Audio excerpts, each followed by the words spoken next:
Something has happened that no one in the country music world saw coming. After decades of heartfelt performances, chart-topping hits, and standing ovations, Vince Gill, one of the genre's most respected and beloved artists, has released a letter that has left fans stunned, emotional, and full of questions. It's being referred to as his final letter. While the message itself is calm and sincere, the implications are far more serious than anyone expected. This isn't just a simple note of gratitude or a standard retirement announcement. It feels like something deeper, something more final. Fans and music insiders alike are scrambling to understand the full meaning behind his words. Why now? Why this tone? Why does this letter feel more like a goodbye than just a pause? Some believe there's more to the story than meets the eye. Could it be an undisclosed health issue? A personal crisis? Or is it simply the quiet end of an era for an artist who gave everything and is now walking away without fanfare? No one knows for sure, but one thing is certain. Vince Gill's emotional message is sparking speculation, stirring strong reactions, and changing how fans view his legacy. Vince Gill's journey through the world of music is nothing short of extraordinary. His story is one of quiet resilience, consistent dedication, and deeply rooted talent. Born Vincent Grant Gill on April 12, 1957, in Norman, Oklahoma, his early life laid the foundation for a remarkable musical path. From a young age, Vince displayed a natural connection to music. Whether singing or playing instruments, his passion was undeniable. Surrounded by the rich musical traditions of Oklahoma, Vince's style was rooted in sincerity and soul, qualities that would remain at the heart of his work for decades. In the 1970s, he began performing with local bluegrass bands, immersing himself in the genre's acoustic purity and grassroots spirit. One of these early groups was Mountain Smoke, a bluegrass band with a strong regional following. These years shaped Vince's identity as a serious musician. His skills as a vocalist and guitarist flourished, as did his confidence, and it became clear he was destined for more than just the local circuit. In 1979, Vince took a major step forward by joining the country rock band Pure Prairie League as lead vocalist and guitarist. His voice brought a fresh emotional depth to the band's sound. Their hit song, Let Me Love You Tonight, became a national success, giving Vince his first real taste of fame. It was a turning point. He was introduced to larger audiences, experienced the rigors of touring, and proved he could thrive in the commercial music world without sacrificing authenticity. Yet, Vince's artistic instincts led him in a new direction. In 1983, he left the band and moved to Nashville, Tennessee, the heart of country music, to pursue a solo career. He signed with RCA Records and began the long, often difficult climb toward establishing himself as a solo artist. Though his early solo albums gained some attention, Vince didn't achieve breakout success right away. But he stayed patient, focusing on crafting songs that were honest and emotional. He didn't chase trends, he trusted his own voice, and that made all the difference. Everything changed in 1989 with the release of When I Call Your Name. The title track, a heartfelt ballad of heartbreak and longing, became a major hit. It not only showcased Vince's vocal range, but also his storytelling ability. The song earned him a Grammy Award and marked his arrival as one of country music's leading voices. No longer a promising up-and-comer, Vince had officially become a star. The industry took notice, and fans began a loyalty that would last for decades. The 1990s became Vince Gill's golden era, defined by a string of critically acclaimed and commercially successful albums. Works like Pocket Full of Gold, I Still Believe in You, and High Lonesome Sound weren't just hits, they were deeply personal. Vince had a gift for singing about real life with honesty and tenderness. His music wasn't flashy, but it resonated with listeners because it was authentic. Whether singing about love, loss, regret, or redemption, Vince's voice carried an emotional weight that set him apart. He didn't reinvent himself to stay relevant. He stayed true to who he was, and that became his strength. From 1991 to 1995, he won the Country Music Association's Male Vocalist of the Year award 5 years in a row, a stunning achievement that reflected both his talent and the deep respect he earned across the industry. Colleagues admired not just his musical prowess, but his humility and generosity. He was known as one of the kindest people in Nashville. While fans loved his voice, musicians knew he was also a world-class guitarist, often playing lead guitar on his own records, something rare among vocalists. His guitar work, whether tender acoustic solos or soaring electric riffs, added layers of emotional texture to his songs. His ballads in particular became deeply ingrained in American culture. Songs like When I Call Your Name, I Still Believe in You, and Look at Us became staples at weddings, funerals, and other emotional moments. Vince had a rare ability to express what people felt but couldn't say, using music to give voice to the unspoken. He didn't need theatrics, he had truth. As his reputation grew, so did his influence. Younger artists looked up to him not just for his success, but for his character. He mentored many, participated in collaborative projects, and was a regular presence at award shows and benefit concerts. He was steady, calm, and grounded, a man who had done things the right way and never lost his way in the spotlight. In the late 1990s and early 2000s, Vince continued exploring different musical paths, blending gospel, bluegrass, and rock into his albums. Even as the industry grew more commercialized, Vince remained a symbol of what country music could be at its best: deep, thoughtful, and timeless. His collaborations spanned genres, yet he never lost his unique style. By the end of the decade, it was clear that Vince Gill hadn't just earned awards, he had earned lasting respect. His authenticity, his voice, and his compassion had touched millions. Despite his success, Vince's story didn't end with the hits. As the music landscape shifted, particularly in the 2010s, Vince became a vocal advocate for the genre's artistic soul. The rise of bro country, a subgenre dominated by themes of partying, trucks, and shallow romance, concerned Vince. Known for his depth and emotional storytelling, he didn't stay silent. While never harsh or confrontational, he openly questioned the direction country music was taking. He lamented the loss of substance and emotional truth in favor of formulaic, catchy songs that seemed crafted more for streaming numbers than for human connection. His critique wasn't an attack on younger artists, it was a defense of the genre he had given his life to. He believed music should speak to the heart, not just the dance floor. Though many longtime fans praised Vince for standing up for meaningful songwriting, others saw his comments as outdated. To some, he seemed unwilling to embrace change. But those criticisms missed the heart of Vince's message. He was never against evolution. He had always welcomed fresh voices and had a long record of mentoring new talent. What worried him wasn't innovation, it was the loss of purpose. For Vince Gill, country music had always been about truth, heart, and healing. And he wasn't ready to see that disappear without a fight.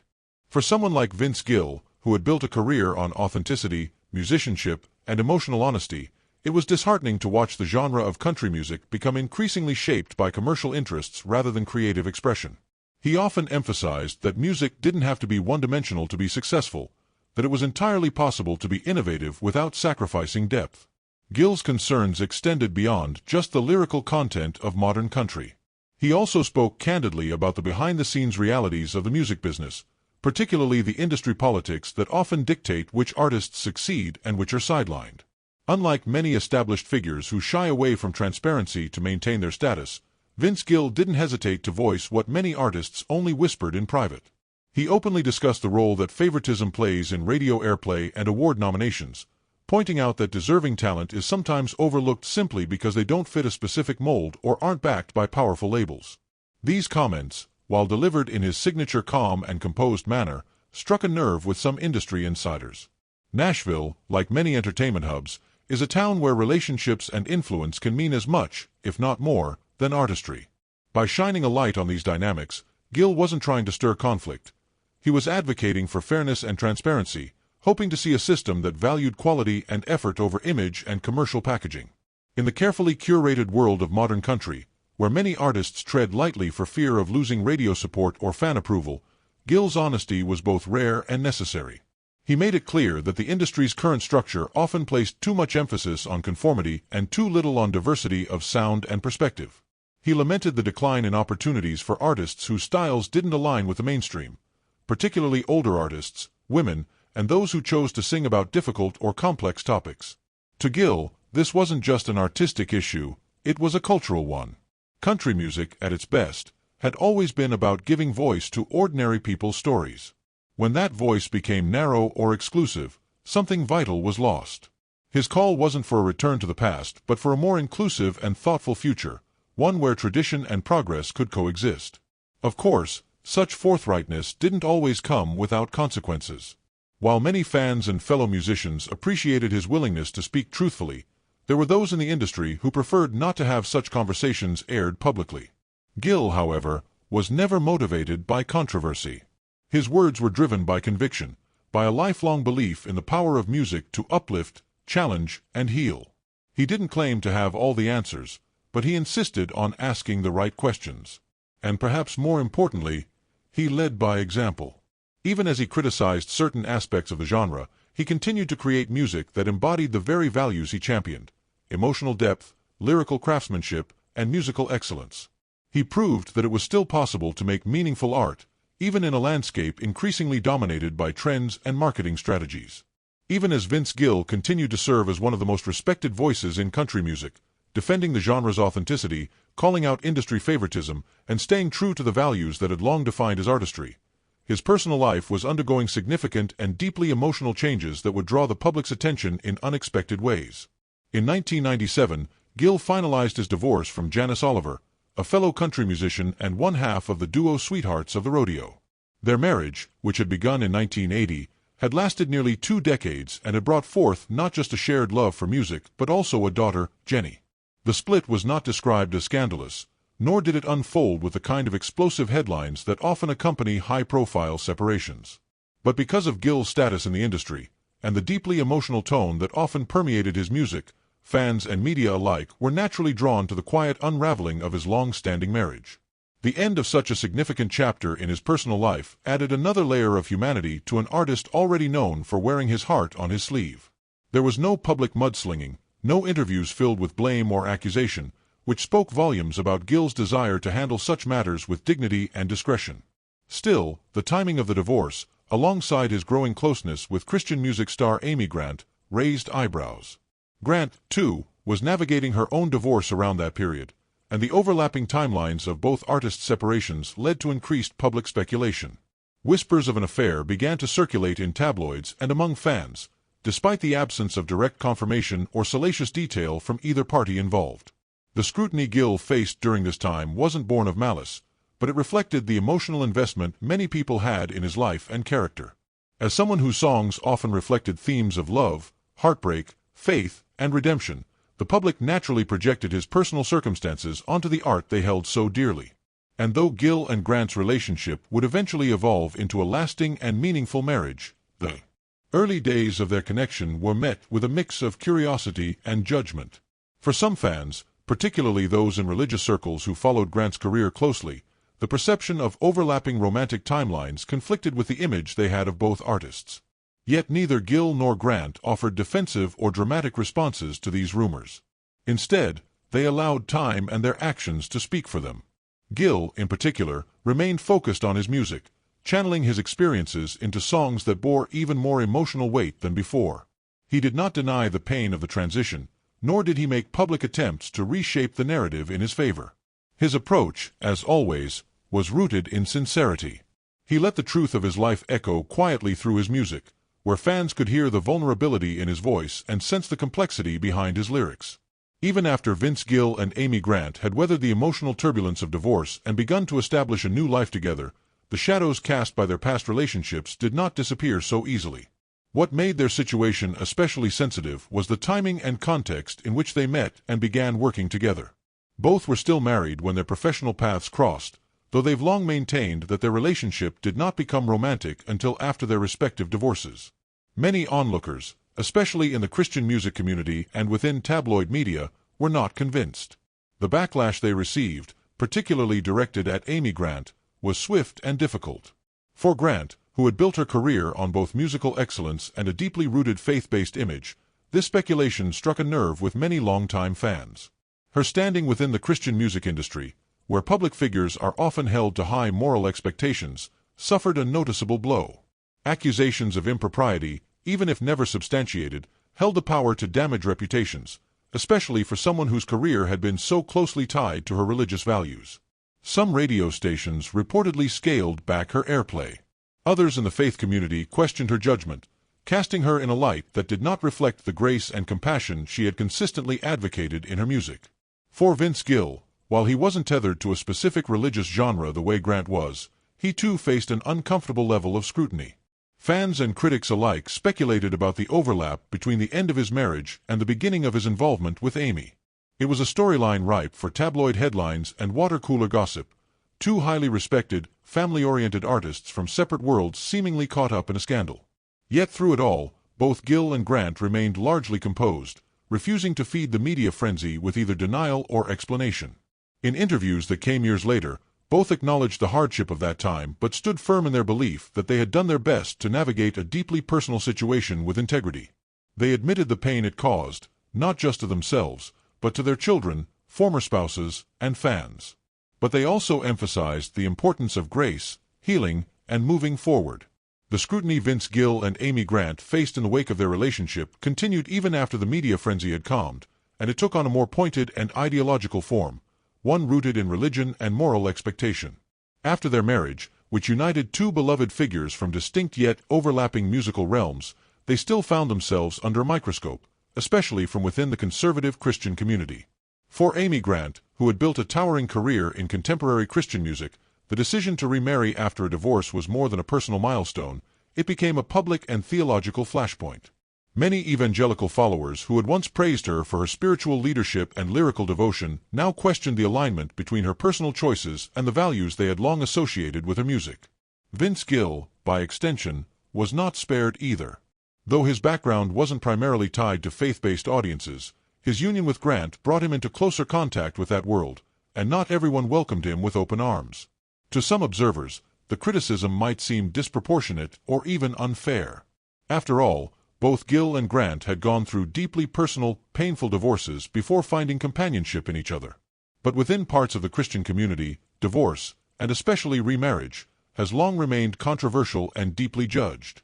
The topic of divorce has always been controversial, and when public figures with strong religious ties are involved, it often triggers more than just opinions.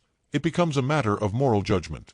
For many conservative Christians, Amy Grant's decision to marry Vince Gill after her divorce from Gary Chapman clashed with the image they had long held of her, a devoted wife, a spiritual role model, and a symbol of grace and unwavering morality. Vince Gill, by association, found himself drawn into this intense public discourse, not necessarily because of any wrongdoing, but because of the expectations placed on Amy and, consequently, on him. Their relationship, which both insisted began after their respective marriages had ended, was seen by some as a symbolic departure from traditional Christian values, a step toward modern, more permissive attitudes about love, marriage, and forgiveness. For fans who had grown up listening to Amy Grant's early worship music and viewed her as a spiritual compass, this shift was deeply unsettling. Letters were written, sermons were preached, and Christian publications debated her choices. It was less about actions and more about what those actions were perceived to represent in the larger Christian narrative. Vince Gill, though not immersed in the Christian music scene like Amy, had always been known as a humble, family-oriented man who respected faith and avoided controversy. Yet, by marrying someone so closely associated with the evangelical world, he inadvertently became a target of criticism. Some painted him as the man who led Amy astray, an outsider disrupting what had once been viewed as a near-sacred legacy. This backlash, while indirect, was real and emotionally charged. Still, Vince Gill remained grounded. Despite years of public scrutiny and religious judgment, he refused to let bitterness define his story. He focused on his family, his music, and his calling. But even his closest circle was unprepared for what came next, a letter that stunned fans and offered a deeply personal farewell. Vince Gill's final letter wasn't prompted by scandal or crisis. It arrived quietly, filled with gratitude, reflection, and vulnerability, a gentle culmination of a career defined not just by talent but by sincerity. In his letter, which quickly spread among fans, Gill poured out his heart.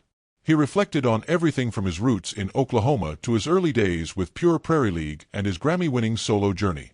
The message was never about fame. It was about connection, storytelling, and honoring the people who supported him along the way. The tone was humble and intimate. He thanked fans for believing in him, especially during times of personal struggle, through divorce, public criticism, and the unique challenge of loving someone as publicly revered as Amy Grant. He spoke of how the music gave him a home during times of displacement. "You all gave me a place to belong," he wrote. "In the noise, you gave me silence. In the chaos, you gave me purpose." This raw honesty was classic Vince Gill, never one to pretend or hide behind fame. He admitted to his own shortcomings, recalling times when he stayed silent or stepped away when he needed rest. He wrote about grace, both divine and human. "Grace saved me," he said, not just referring to his faith but also to the patience and understanding shown by fans, family, and colleagues. He touched on the emotional cost of fame, especially when compounded by loss and criticism, but he didn't dwell in bitterness. Instead, he offered perspective, reminding fans that public lives, no matter how glamorous, come with unseen burdens. Gill urged fans not to cling to media portrayals or idealized versions of him, but to remember the music, the lyrics that felt like their own stories, and the shared magic of concerts where everything else faded away. This wasn't a traditional retirement announcement. There were no press tours or farewell events. It was simply Vince Gill being himself, genuine, vulnerable, and quietly saying, "I'll see you around." The response was overwhelming. Thousands of messages flooded in, thanking him for a lifetime of music and for staying true to himself in an industry often more focused on image than integrity. Fellow musicians praised him for stepping away not with spectacle, but with soul. Amy Grant, in a rare and heartfelt moment, commented on the letter. She shared how deeply it reflected who Vince was. "He's always been more comfortable with a guitar in his hands than a microphone at a podium," she said. This letter was his way of saying goodbye, not to music, but to the pressure, the pace, the constant demand to always be on. And perhaps that was the most powerful part of all. Vince Gill wasn't leaving because he had to. He was choosing to pause, to reflect, to protect what mattered, and to honor the life and legacy he built without ever compromising who he was. In an industry driven by applause, Vince chose silence. And in that silence, he spoke volumes.